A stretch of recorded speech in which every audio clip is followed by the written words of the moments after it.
Selamat pagi Bapak Ibu sekalian. Kita mau bangkit berdiri, kita mau menyiapkan hati dan pikiran kita hanya untuk Tuhan pagi hari ini. Kita mau menyembah Dia dengan sungguh-sungguh. Kita mau melayani Dia dengan segala apa yang kita mampu. Sehingga Tuhan juga ada di tengah-tengah kita pagi hari ini. Kita angkat satu pujian. Nyanyi dan bersoraklah bagi Dia. Haleluya.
Dia. Pujian, hormat, kuasa bagi Raja. Gunung tunduk, laut bergelora mendengar namamu. Ku bersuka atas perbuatanmu, selamanya ku kasihi Engkau Tuhan. Tiada janji seperti yang ada padamu.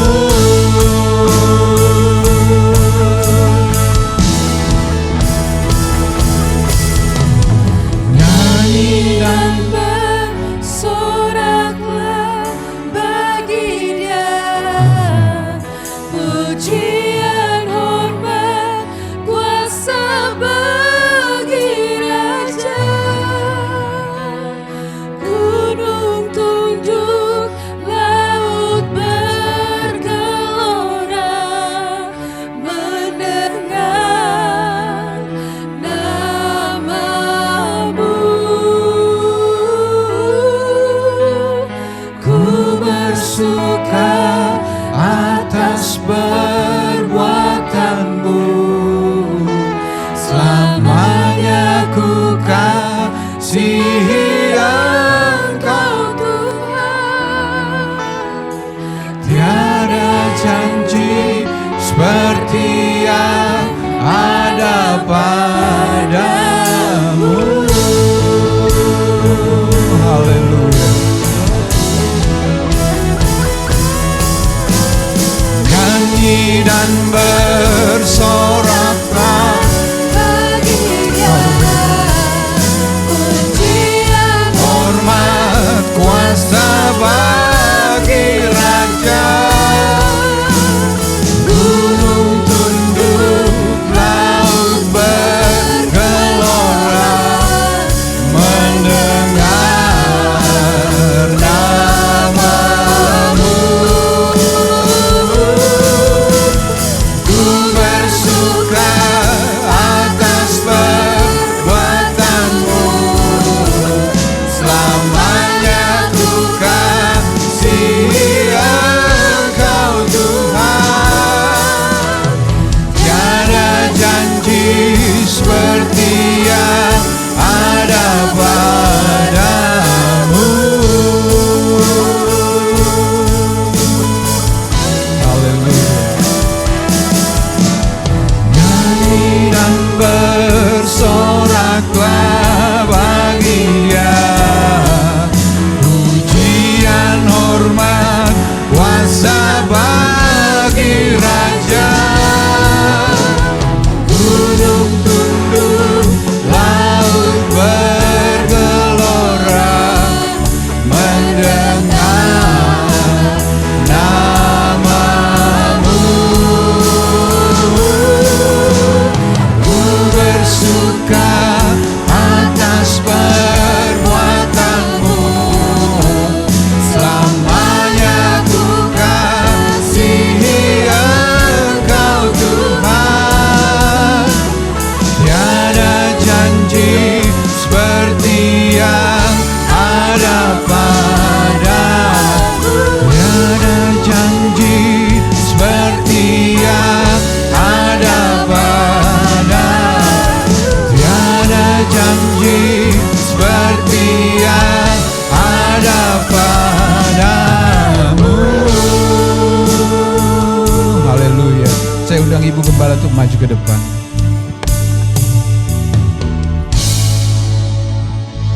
Haleluya, haleluya, haleluya. Segala pujian, segala hormat, segala kemuliaan kami berikan hanya kepadamu Bapa di surga. Karena Engkau Bapa yang sudah melakukan banyak hal, banyak perkara dalam kehidupan kami. Sungguh kami tidak dapat membalas semua kebaikan-Mu Tuhan, selain kami mau bawa hati kami, mulut kami untuk memuji dan membesarkan Engkau. Kami mohon belas kasihan Tuhan untuk hadir bersama kami di tempat ini, mengurapi setiap pelayan-pelayan-Mu, mulai dari song leader, singer, pemain musik. Biarlah urapan itu pun mengalir dalam jemaat Tuhan yang ada, sehingga sukacita surga kami boleh nikmati dan rasakan saat ini.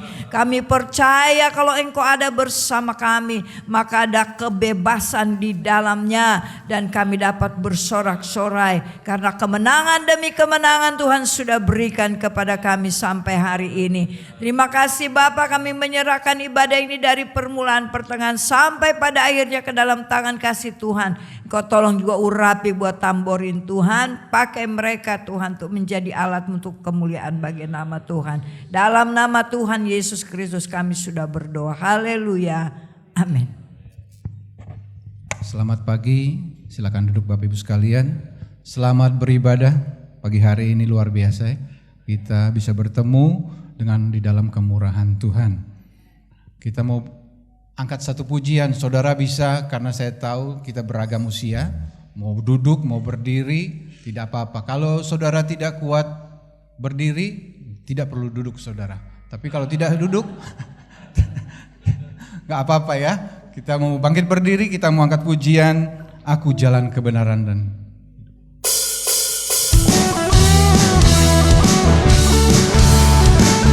Haleluya.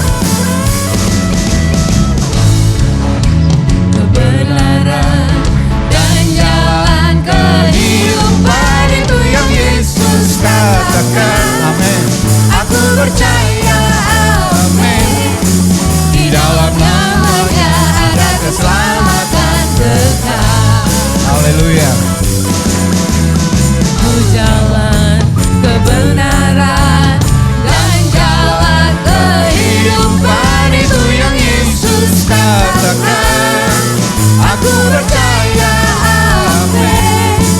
Di dalam namanya ada keselamatan kekal. Aku jalan kebenaran. Haleluya.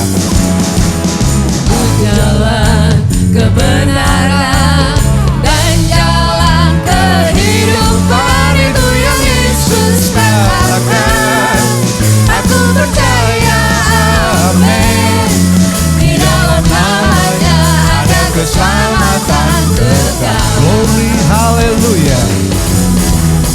Glory, haleluya. Glory, haleluya. Glory, haleluya. Glory, haleluya. Di dalam namanya ada keselamatan kekal. Glory, haleluya. Amin. Glory, haleluya. Glory, haleluya. Glory, haleluya. Glory, haleluya. Di dalam namanya ada keselamatan kekal. Aku jalan kebenaran. Aku jalan kebenaran dan jalan kehidupan itu yang Yesus katakan. Aku percaya, amin. Di dalam namanya ada keselamatan kekal. Glory, haleluya. Glory, haleluya. Glory,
Saya berikan kesempatan untuk bersaksi.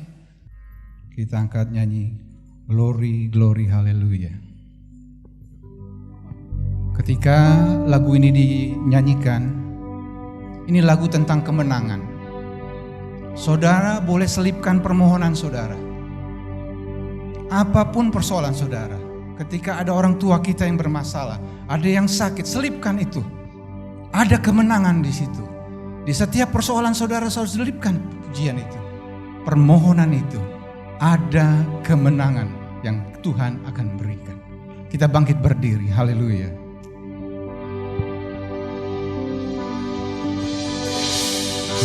Glory, glory, haleluya.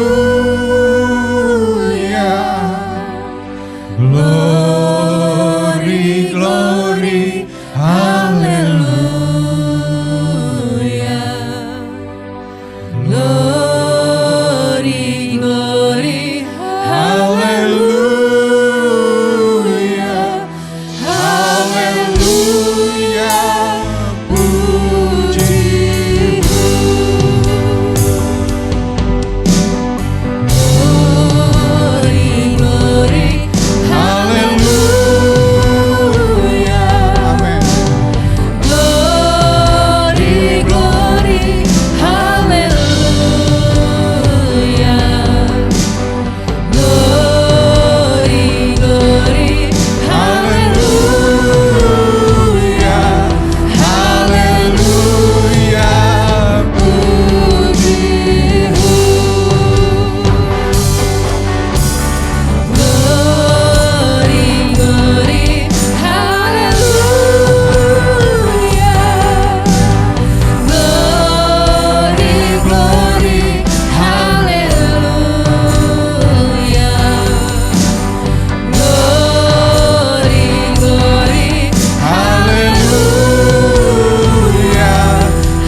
Ada yang masih mau bersaksi? Amin. Kalau tidak ada, ini mesti berdiri lagi kita ya. Kita angkat pujian untuk penyembahan. Kita angkat satu pujian, penuhi sekarang Tuhan. Kita mau masuk dalam persiapan firman Tuhan.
sekarang, penuhi aku sekarang.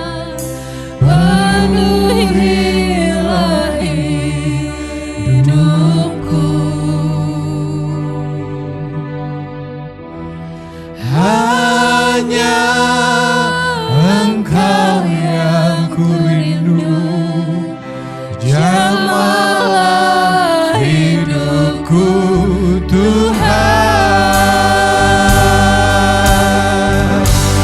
Penuhi aku sekarang, penuhilah hidupku. Haleluya Yesus. Hanya Engkau yang ku rindu, jamahlah hidupku Tuhan. Hanya Engkau yang ku rindu, jamahlah hidupku Tuhan. Hanya Engkau yang ku rindu, jamahlah hidupku Tuhan. Haleluya. Saya minta Ibu Meti untuk maju ke depan berdoa dengan Tuhan.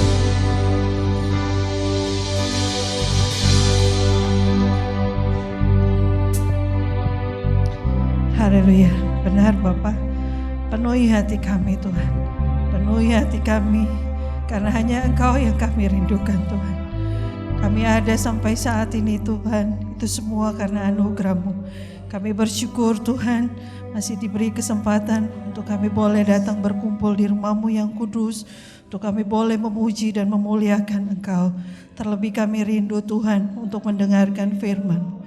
Bapa di dalam kerajaan sorga, berkati kehidupan kami Tuhan, supaya kami semakin melekat kepada-Mu Tuhan, supaya kami boleh berbuah-buah manis di hadapan-Mu Tuhan. Pakai hidup kami Tuhan, hanya untuk hormat kemuliaan-Mu Tuhan.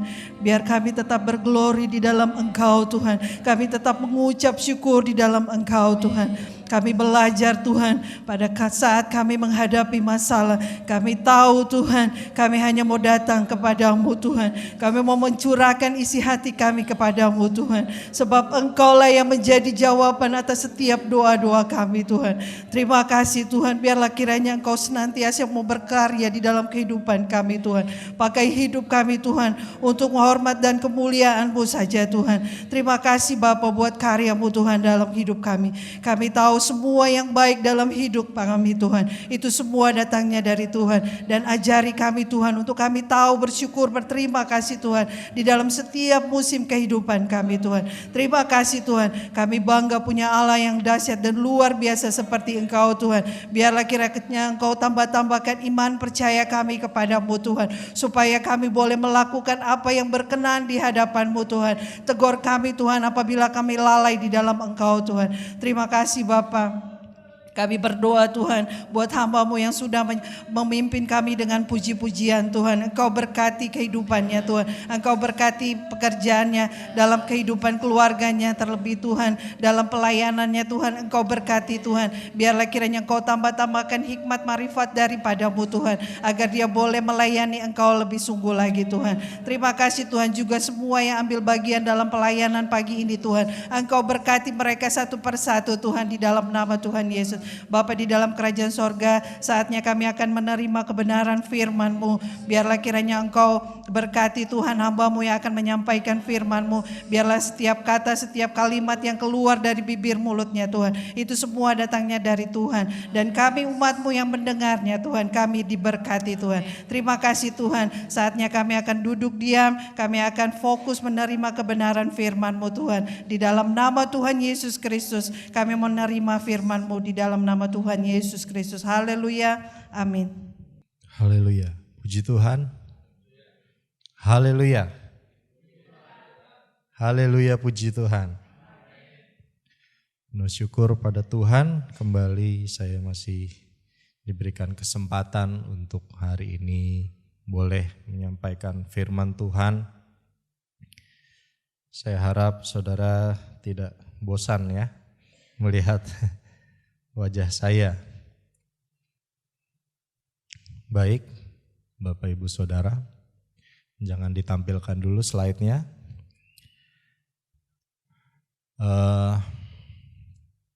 saya langsung saja. Jadi Bapak Ibu Saudara, pada hari-hari ini kita hidup di dalam dunia di mana siapapun itu bebas untuk menyuarakan keyakinan mereka masing-masing.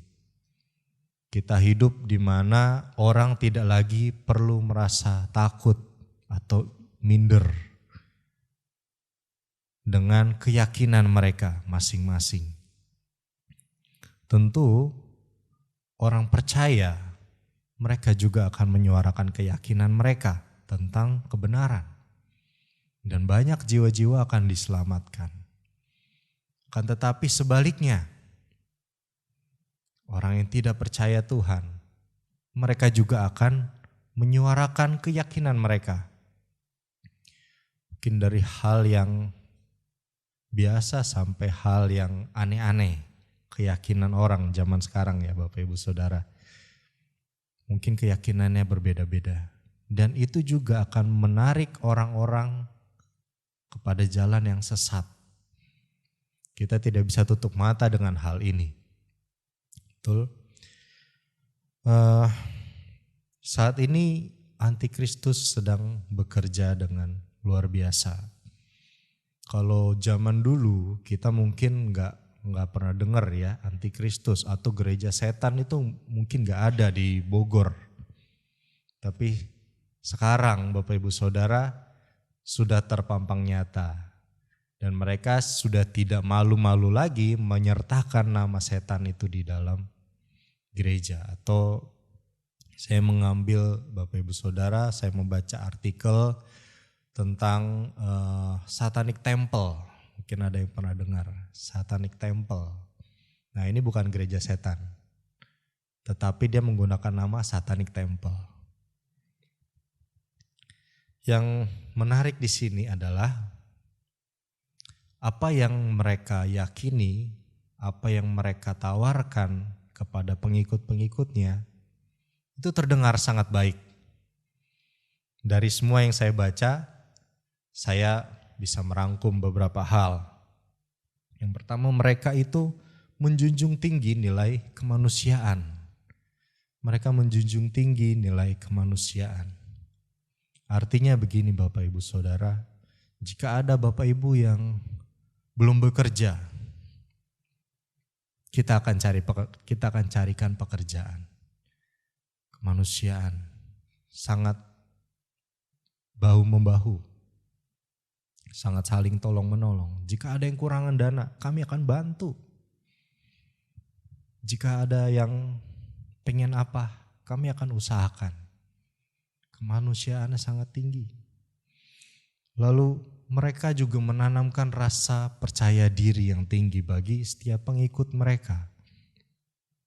Artinya begini, mungkin kita sering dengar bahwa kita harus percaya pada diri kita sendiri.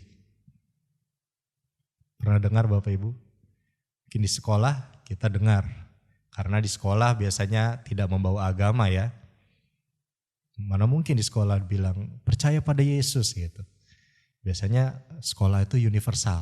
Percaya pada diri sendiri. Percaya pada diri sendiri. Ini juga yang mereka ajarkan. Kita harus percaya pada diri sendiri. Kalau mau sukses, kalau mau maju, berusaha bekerja keras, percaya pada diri sendiri, kita pasti akan mencapai mimpi kita. Kedengarannya sangat baik. Ini yang mereka tawarkan.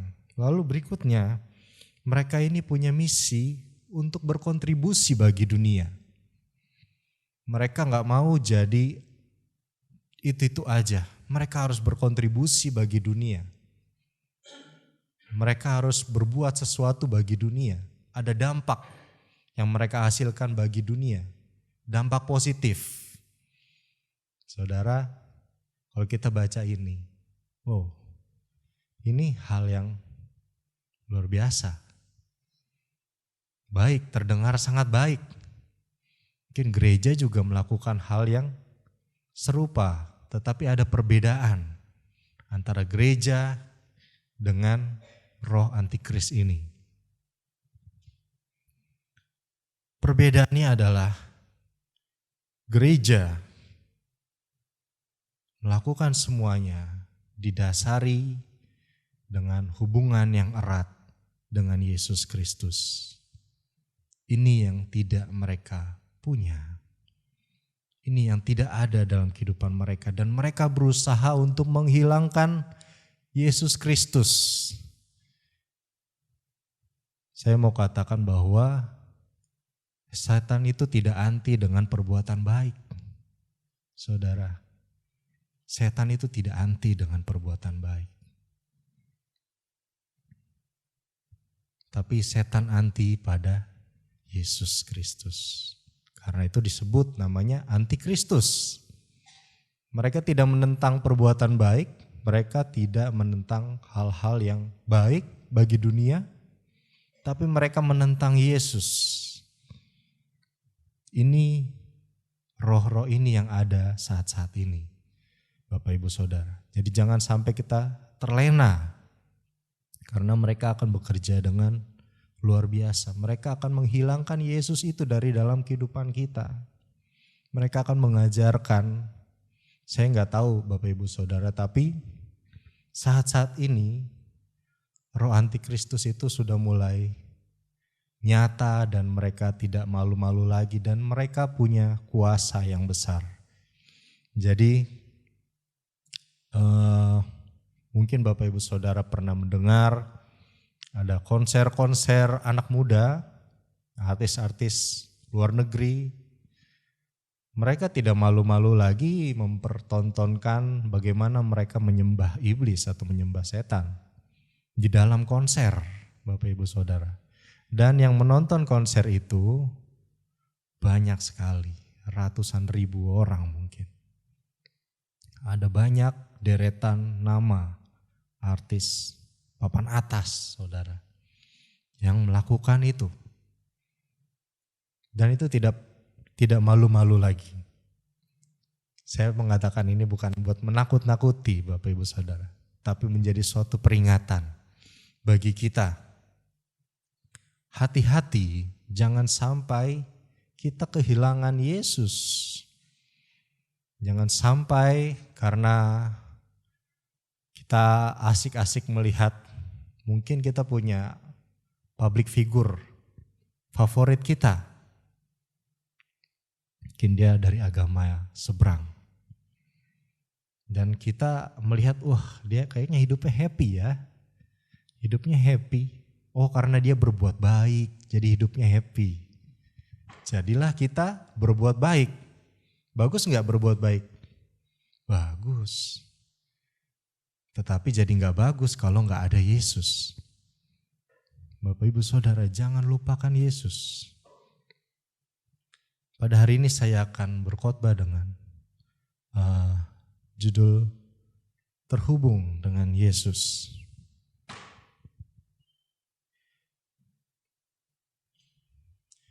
Kenapa kita sebagai gereja Tuhan, sebagai orang-orang percaya kita harus terhubung dengan Yesus? Kita harus punya hubungan yang erat dengan Yesus. Mari saudara, Bapak Ibu Saudara, kita buka Alkitab kita masing-masing, baik di buku ataupun di digital, di dalam Kolose 1 ayat 15 sampai 23.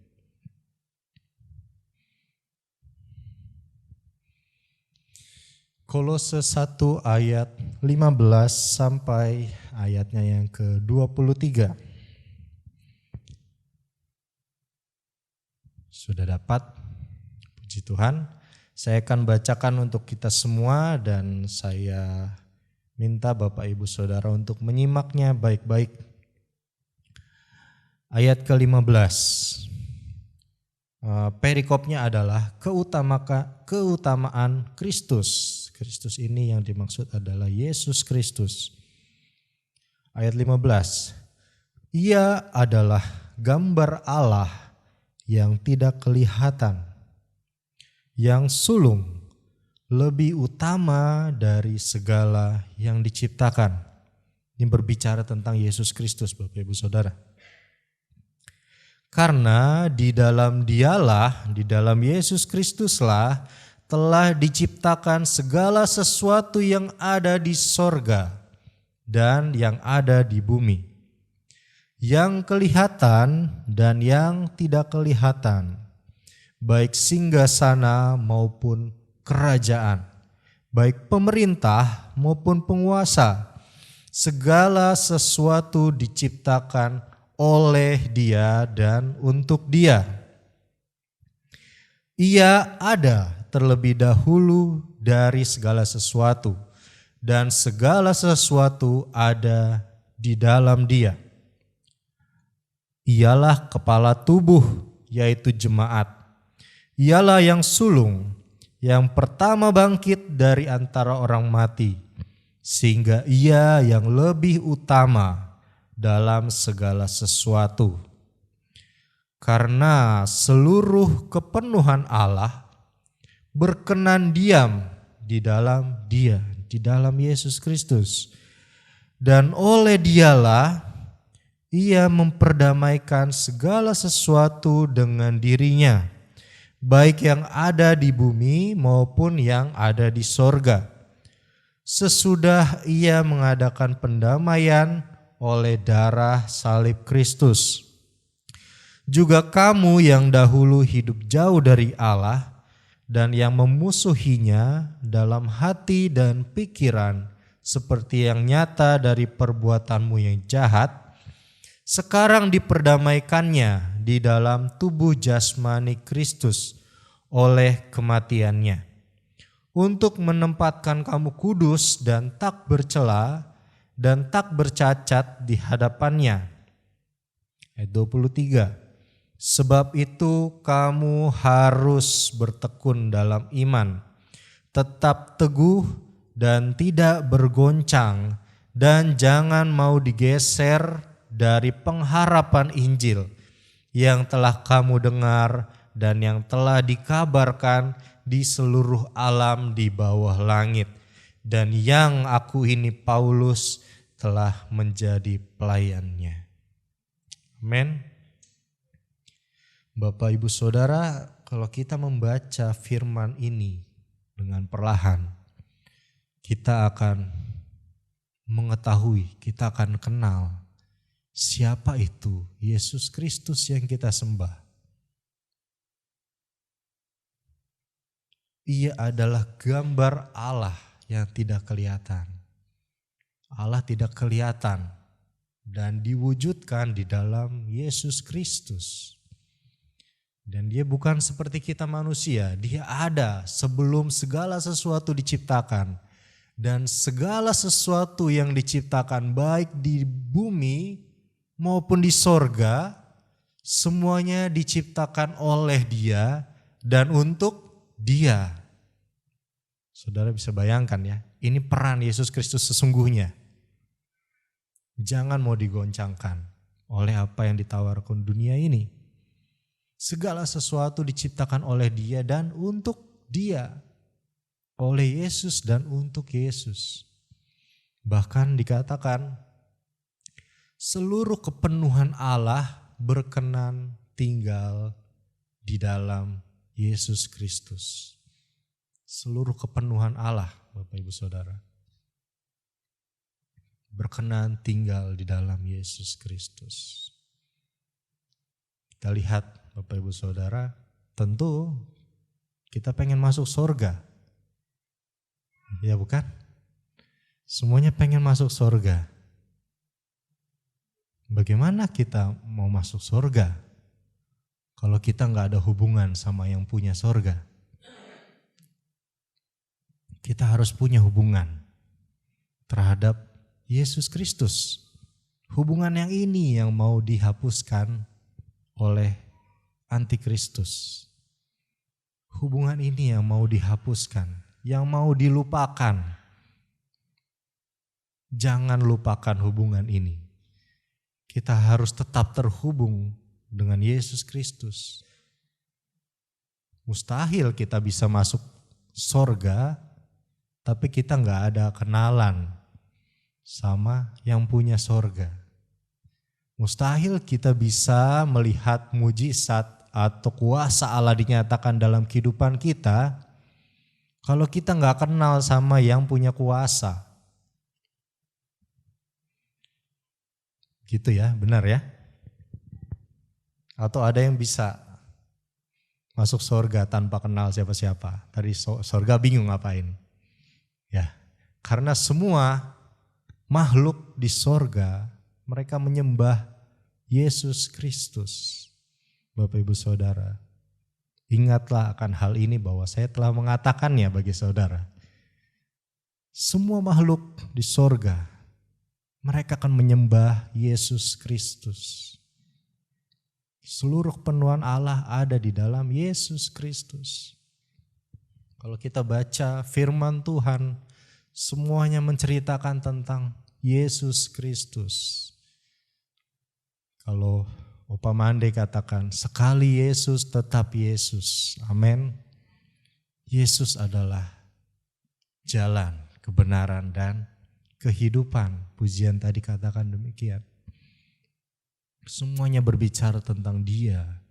Dan semuanya diciptakan untuk Dia. Maka apa yang Yesus lakukan bagi kita?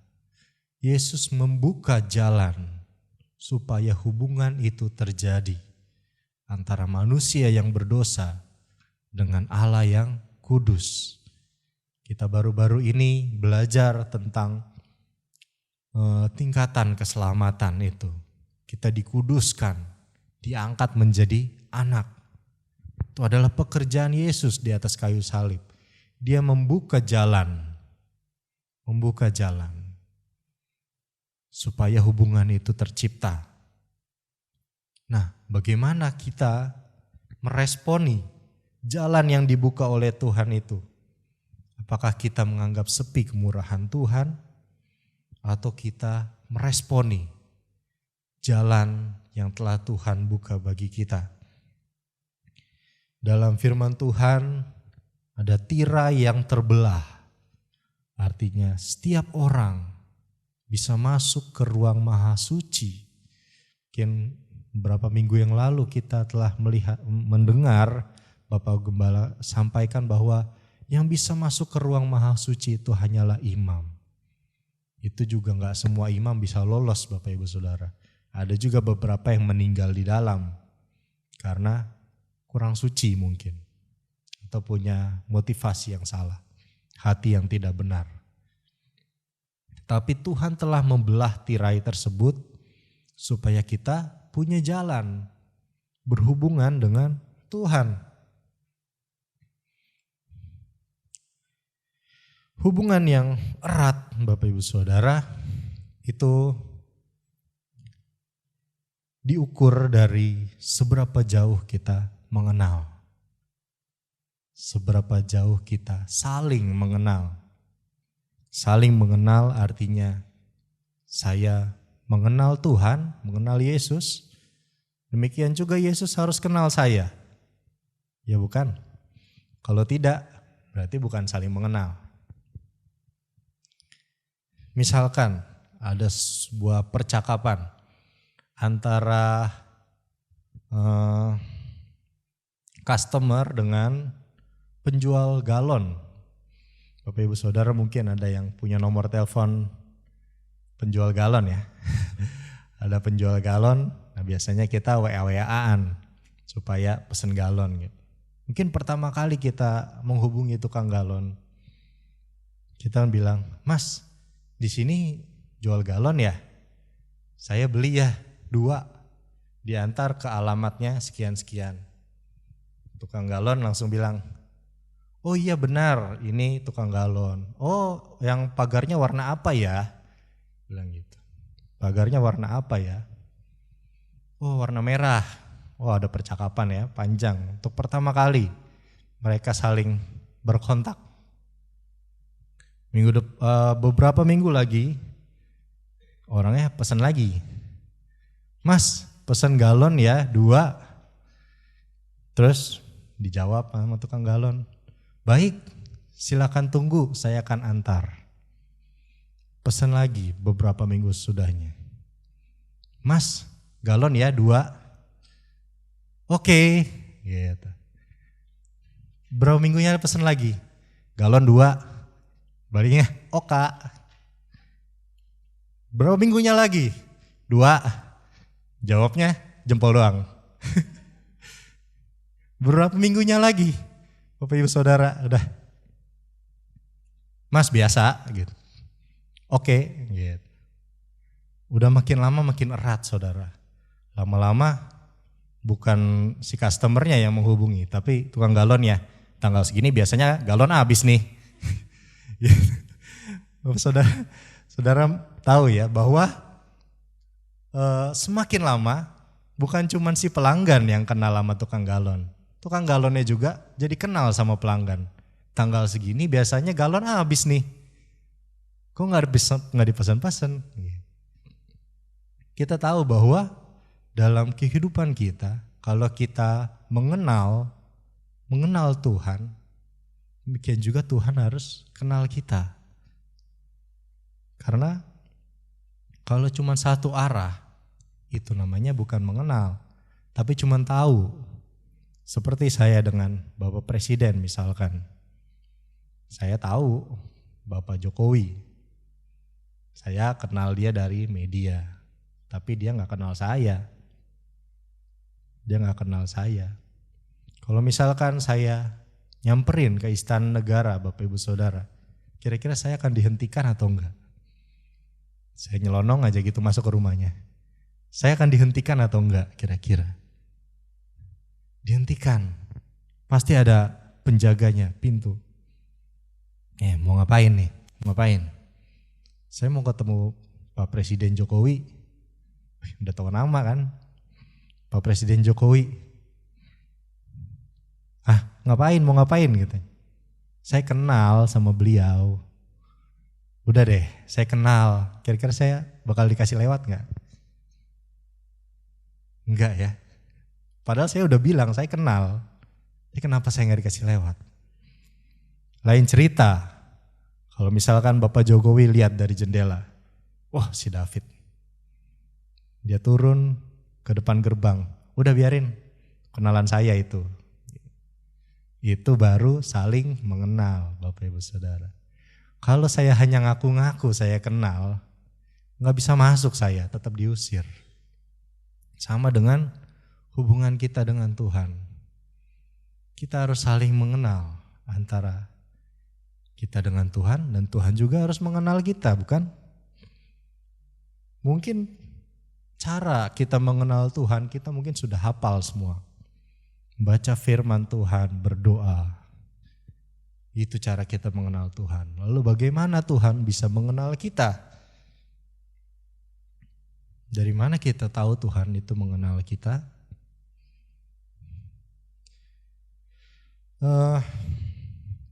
Jadi lupa pakai PowerPoint.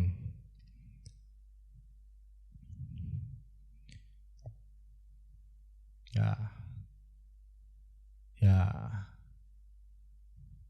dikenal Allah. Nah, di dalam 1 Korintus 8 ayatnya yang ketiga berkata demikian. Tetapi orang yang mengasihi Allah, ia dikenal oleh Allah. Amin.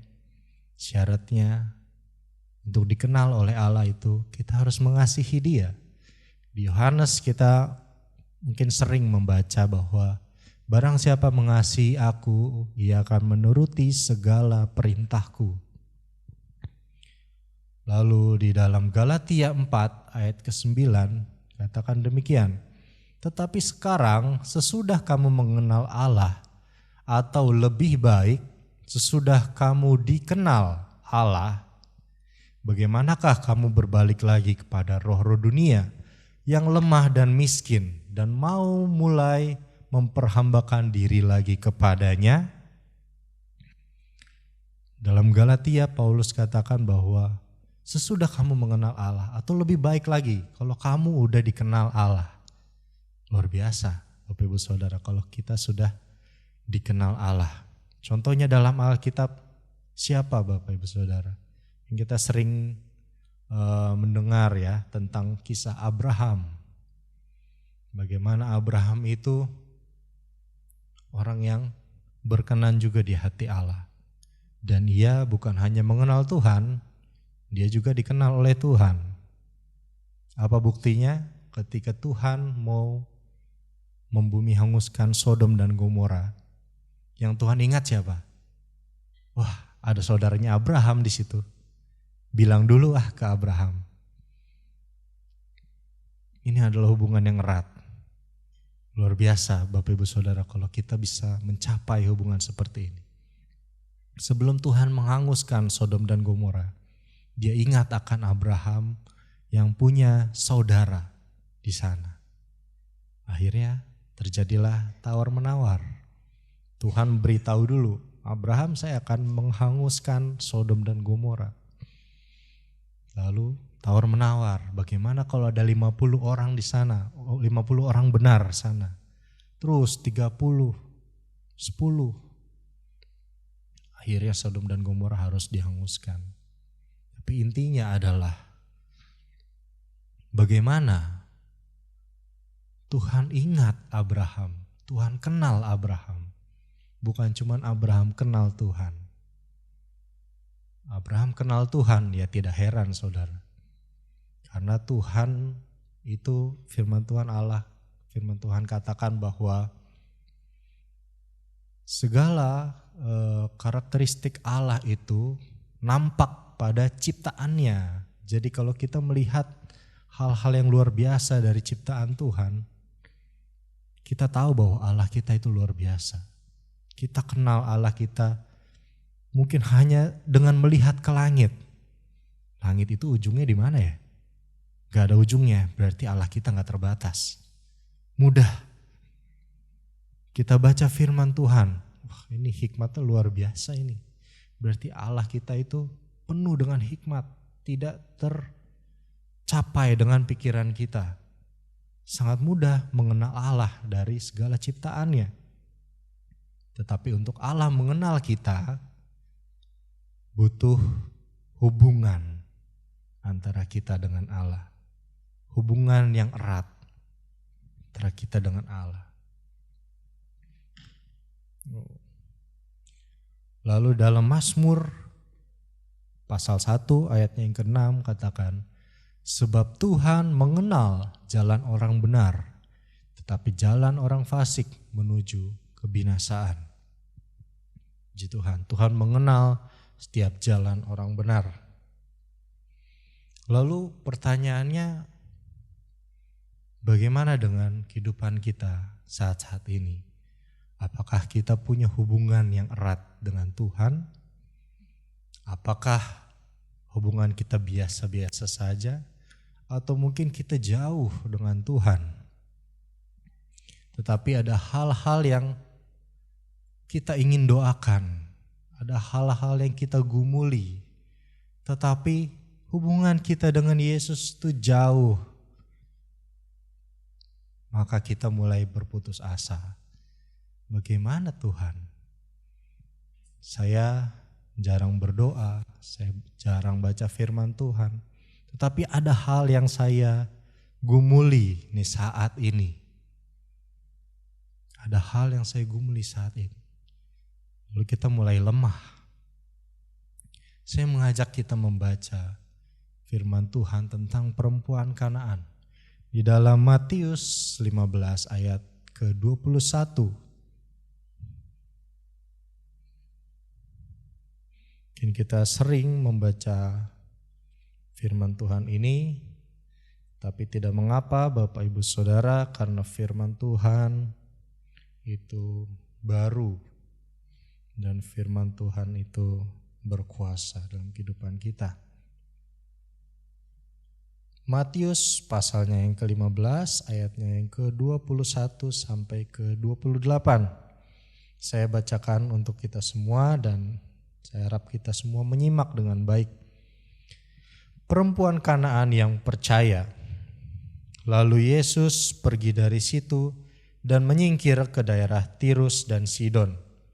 Maka datanglah seorang perempuan Kanaan dari daerah itu dan berseru, "Kasihanilah aku ya Tuhan, anak Daud. karena anakku perempuan kerasukan setan dan sangat menderita." Tetapi Yesus sama sekali tidak menjawabnya. Lalu murid-muridnya datang dan meminta kepadanya, "Suruhlah ia pergi, ia mengikuti kita dengan berteriak-teriak." Jawab Yesus, "Aku diutus hanya kepada domba-domba yang hilang dari umat Israel." Tetapi perempuan ini mendekat dan menyembah Dia sambil berkata, "Tuhan, tolonglah aku." Tetapi Yesus menjawab, "Tidak patut mengambil roti yang disediakan bagi anak-anak dan melemparkannya kepada anjing." Kata perempuan itu, "Benar Tuhan." Namun anjing itu makan remah-remah yang jatuh dari meja tuannya. Maka Yesus menjawab dan berkata kepadanya, "Hai ibu, besar imanmu, maka jadilah kepadamu seperti yang kau kehendaki." Dan seketika itu juga anaknya sembuh. Amin. Kita membaca firman Tuhan. Berbahagialah yang membaca, mendengar, dan merenungkan, terlebih yang melakukan firman Tuhan. Di sini ada sebuah kisah yang kita udah sering dengar kisah ini. Yesus berjalan lalu ada perempuan Kanaan. Saudara, di Kanaan itu dikenal penduduknya menyembah dewa-dewa. Jadi perempuan Kanaan ini mungkin salah satu dari penyembah-penyembah dewa itu. Lalu perempuan Kanaan ini memanggil Yesus. Memanggil Yesus dengan sebutan apa, Bapak Ibu Saudara? "Tuhan, tolonglah aku." Seringkali kita begitu ya. Kita kenal Tuhan. Kita tahu itu Tuhan yang kita ajak bicara. Kita kenal Tuhan. "Tuhan, tolonglah aku." Tapi bagaimana hidup kita di hadapan Tuhan? Kalau kita membaca, Yesus katakan, "Aku hanya diutus untuk domba-domba Israel." "Tuhan, tolonglah aku." Tidak berhenti perempuan ini mengatakan Tuhan, Tuhan. Sekarang perempuan ini mengakui Yesuslah Tuhan. Jika sebelumnya dia menyembah dewa-dewa, sekarang Yesus Tuhan, tolong aku. Doanya belum dijawab, saudara. Tapi perempuan ini sudah memanggil Tuhan. Kita lihat lagi apa yang Yesus katakan. Tidak patut mengambil roti yang disediakan bagi anak-anak. Seharusnya roti itu untuk anak-anak yang hubungannya dekat kepada Tuhan, seperti bapa dan anak. Seharusnya roti itu buat anak-anak yang hubungannya dekat denganku.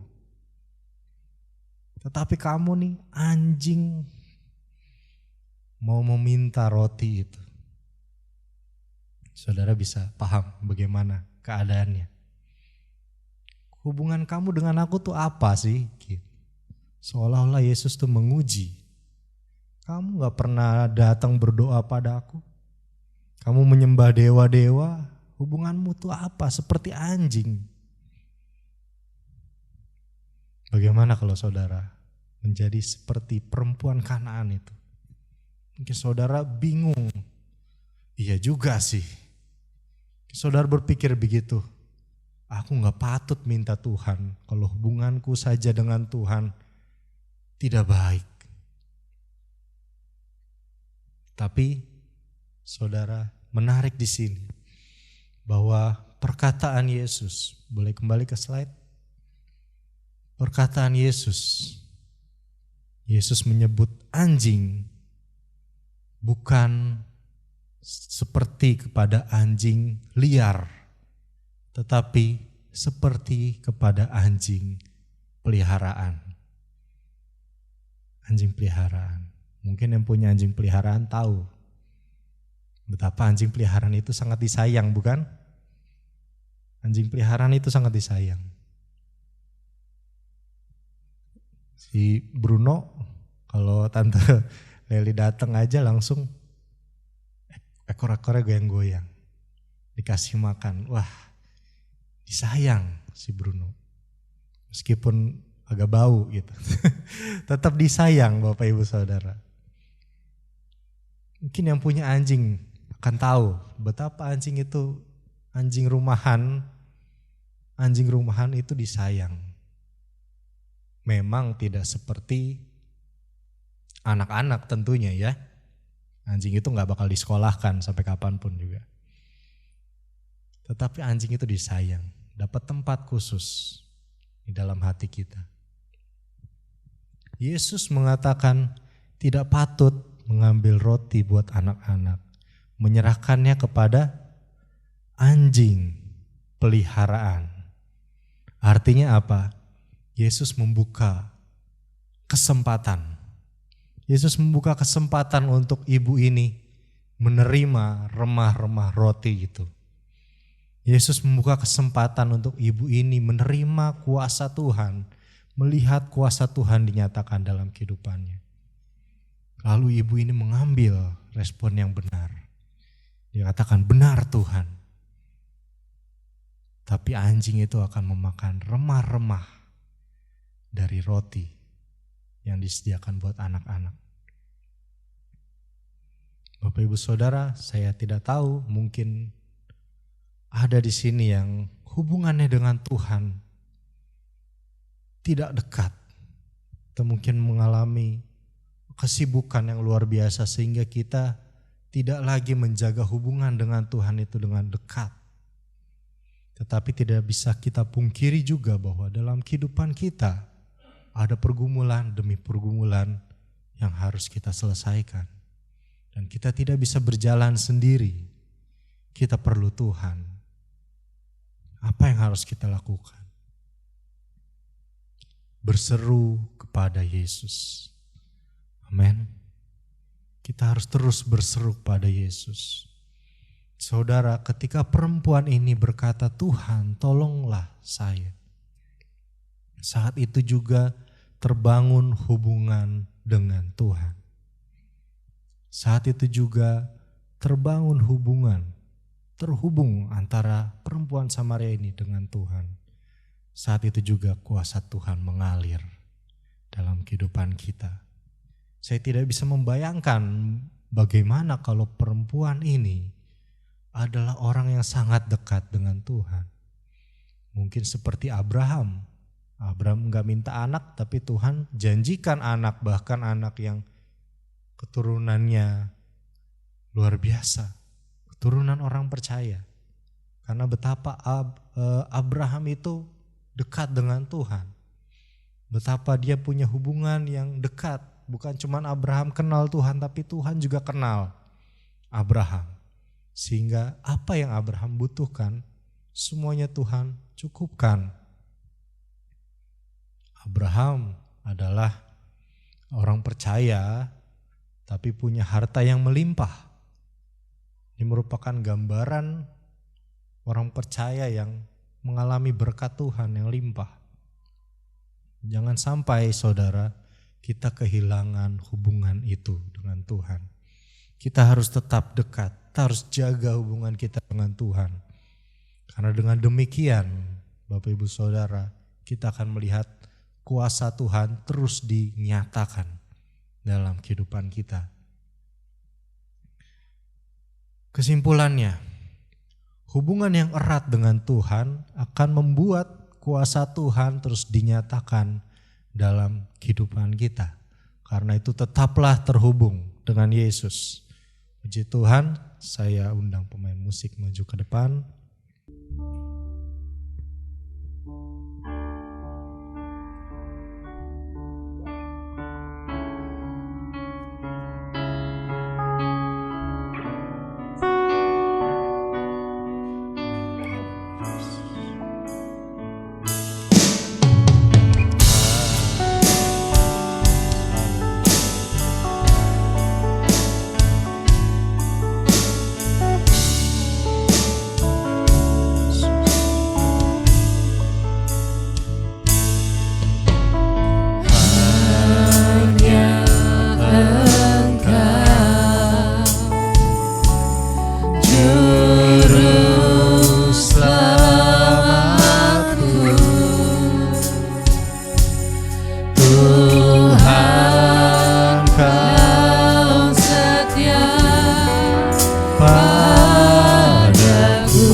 glory.